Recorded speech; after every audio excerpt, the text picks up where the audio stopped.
Hello, friends. You are kindly welcome to our Visible Academy channel. Today, we are going to learn the second read of the first unit of Standard 12 on page number 4 of your English Second Language textbook. The title of the read is Sunrise on the Kanchenjunga. Kanchenjunga is situated in the Himalayas near Nepal border.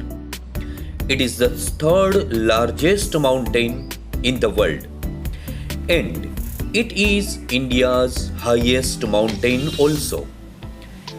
It rises with elevation of 8,586 meter in a section of the Himalayas called Kanchenjunga Himal, delimited in the west by the Tamur River in the north, by the Lonak Chu and Jongsang La in the east, by the Tista River. Here, the poetess A. Christina Alberts narrated the boundless beauty of Kanchenjunga. Though she is not an Indian poetess, she has presented the poetry with our culture. The words have come from her heart and it touches every reader too. This is the charm of this poem. So let's learn the poem of A. Christina Alberts, Sunrise on the Kanchenjunga. The vapor rise to the mountain skies, clad in the purple glory, while the low light glows on the eternal snow upon the summit hoary, and the Himalayas queen, calm and serene, returns the heavens greeting in the robes of white, bathed in the golden light, bathed in golden light, where the earth and the sky are meeting, and the morning dews and the mellow hues, and the morning dews and the mellow hues paint her cheeks with fairy fingers, while over the rills and the sun-kissed hills, while over the rills and the sun-kissed hills, the low light gently lingers, and the low light gently lingers, and the breaking day sends the first faint ray of love's undying fountains, while the heart feels the thrills of the voice from the hills, and the soul that dwells in the mountains. Now let's try to understand the poem. The vapor rise, ભેજવાળું વાતાવરણ છે અને કવિયત્રી તેમાં આપણને જણાવે છે કે ઉપરથી ઉઠી રહેલા ભેજ વરાળ એ ઉઠી રહી છે. ટુ ધ મોર્નિંગ સ્કાઈઝ, વહેલી સવારનું જે આકાશ છે તેમાં વાતાવરણ ખુશનુમા અને સવારના સમયના પ્રથમ કિરણો આકાશમાંથી કાંચનજંગા પર આવી રહ્યા છે. Clad in purple glory, glory ઝળહળતું, પર્પલ એટલે જાંબુડિયું અને આચ્છાદિત, ક્લેડ જાંબુડિયા રંગથી આચ્છાદિત થયેલું છે. While the love light gloves, જ્યારે પ્રેમસભર ઉજાસ ઉદીપ્ત થયો છે. ઓન ધ ઇટર્નલ સ્નો, શાશ્વત બરફ પર. અપોન ધ સમિટ હોરે, સફેદ રંગના એન્શિયન્ટ પ્રાચીન એવા આ સમિટ પર એટલે કે શિખર પર આ તમામ ઘટનાઓ ઘટી રહી છે. એન્ડ ધ હિમાલયાઝ ક્વીન, અને આને હિમાલયાઝ ક્વીન તરીકે પણ ઓળખવામાં આવે છે. અને તેથી કરીને કવિયત્રી કહે છે કે and the Himalayas queen calm and serene. Calm એટલે શાંત અને સિરીન એટલે ધીર, સ્વચ્છ, નિર્મળ.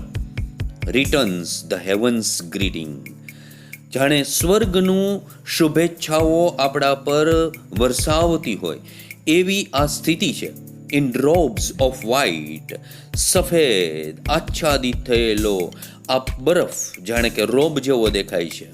બાથ ઇન ગોલ્ડન લાઇટ, અને એકદમ ગોલ્ડન લાઇટમાં નહાતી હોય એક કન્યા, એવું સુંદર માહોલ, એવું વાતાવરણ અહીંયા ઊભું કરવાનો કવિયત્રીએ પ્રયત્ન કરેલો છે. અને અદ્ભુત સુંદરતાનું વર્ણન આ શબ્દો દ્વારા કવિયત્રીએ રજૂ કરવાનો પ્રયત્ન કરેલો છે. Where earth and sky are meeting, જ્યાં પૃથ્વી અને આકાશ બંને એકબીજાની બિલકુલ નજીક આવી ગયા છે, સમીપ છે, એવી જગ્યા એટલે આ Kanchenjunga.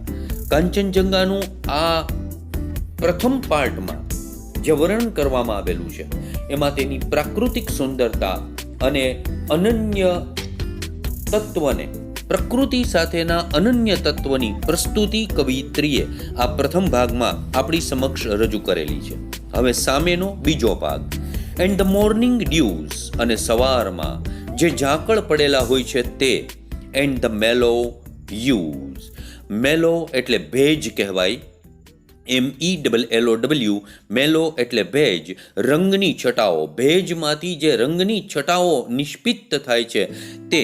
Paint her cheeks with fairy finger, અને તેના ફેરી ફિંગર, ફેરી એટલે જાણે દૈવીય તત્વ હોય એવા તત્વ જેવી એના ચીક્સ, એવા ગાલ.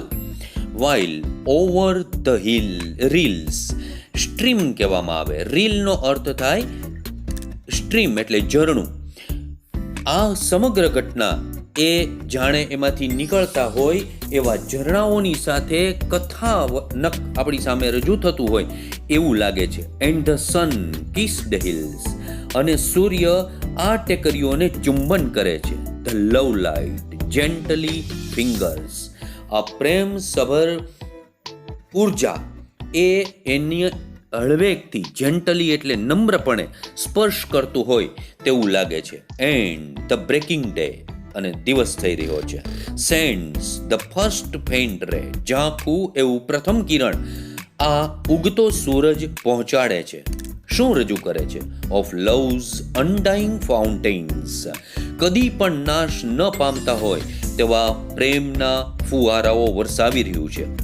While the heart feels the thrills, અને ત્યાં પહોંચ્યા પછી આપણા હૃદય, મન અને ઉર્મિઓ તમામ જે છે એ એકદમ ડિલાઇટેડ થઈ જાય છે. થ્રિલનો અર્થ થાય છે ડિલાઇટ, આનંદિત થઈ જાય છે. Of the voice from the hill, અને આજ આ ટેકરીઓનો, આ પર્વતોનો અવાજ છે. આ અવાજ આપણા હૃદયને સ્પર્શે છે.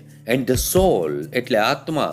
ધેટ ડ્વેલ્સ, ડ્વેલ એટલે રહેવું, રેસાઇડ RESIDE, અથવા તો જેનો બીજો સમાનાર્થી શબ્દ થાય LIVE, લીવ, અને લીવ્સ ઇન ધ માઉન્ટેન, અને તેનો આત્મા આવા પર્વતોની વચ્ચે વસવાટ કરે છે. આવી સુંદર મજાની કવિતા એ ક્રિસ્ટીના એલ્બર્સ દ્વારા આપણી સમક્ષ રજૂ કરવામાં આવેલી છે. પ્રકૃતિનું અદ્ભુત સૌંદર્ય, સનરાઈઝ ઓન ધ કાંચનજંગા, કાંચનજંગાના અદ્ભુત સૌંદર્યની આમાં એટલી જ સુંદર પ્રસ્તુતિ અહીંયા કરવામાં આવેલી છે. આપ સર્વેએ આ કવિતા માણી હશે એવું હું માનું છું. અને હવે આ સાથે આપણે આ રીડ સેકન્ડ અહીંયા પૂર્ણ કરીએ છીએ. સર્વેનો ખૂબ ખૂબ આભાર. Thank you very much. આ સાથે આ કાવ્ય એટલે કે રીડ નંબર સેકન્ડ અહીંયા પૂર્ણ થાય છે, અને આશા રાખું છું કે તમે સરસ રીતે આ કાવ્યનો અભ્યાસ કરેલો હશે. આમાં અનુસંધાને આપવામાં આવેલી એક્સરસાઇઝ ડિસ્ક્રિપ્શનમાં આપવામાં આવેલી છે અને આપે એ એક્સરસાઇઝ સારી રીતે લખવાની છે. સર્વેનો ખૂબ ખૂબ આભાર.